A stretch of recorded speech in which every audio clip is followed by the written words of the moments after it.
Daily வியூவர்ஸ்க்கு உங்களை வரவேற்கிறேன். ஆமாங்க, நம்ம வாழ்க்கையில் யாராவது நம்மக்கிட்ட நான் அவங்க கூட இருக்கேன், நீங்கள் எங்கே போனாலும் நீங்கள் போகிறதுக்கு முன்னாடி அந்த காரியத்துக்கு நான் எல்லாம் ரெடி பண்ணி வச்சுருவேன் அப்படின்னு சொன்னால் எவ்வளோ நல்லா இருக்கும்லாங்க. ஆனால் அந்த மாதிரி ஒரு பர்சன் நம்ம கூட இருக்காங்க. அதுதான் யாத்ராகமம் 33:14 சொல்லப்படுது. என் சமூகம் உனக்கு முன்பாக செல்லும், நான் உனக்கு இளைப்பாறுதல் தருவேன். ஆமாங்க, அது யார் தெரியுமா? ஆண்டவர் தான். நீங்கள் எந்த இடத்துக்கு போனாலும், என்ன வேலைக்கு போனாலும், எந்த காரியமாக இருந்தாலும் ஆண்டவர் உங்களுக்கு முன்னாடி போய் அந்த காரியத்தை வாய்க்க பண்ணுவார். ஏன் தெரியுமாங்க?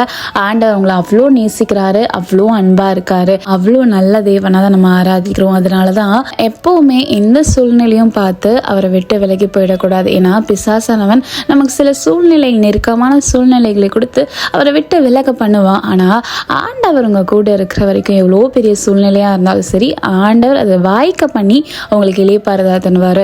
அதனால அவரை நம்புங்க, அவர் உங்க கூட இருக்காரு. நீங்கள் ஆசிரியப்படுறது உங்களை ஆசிரியராகாமே.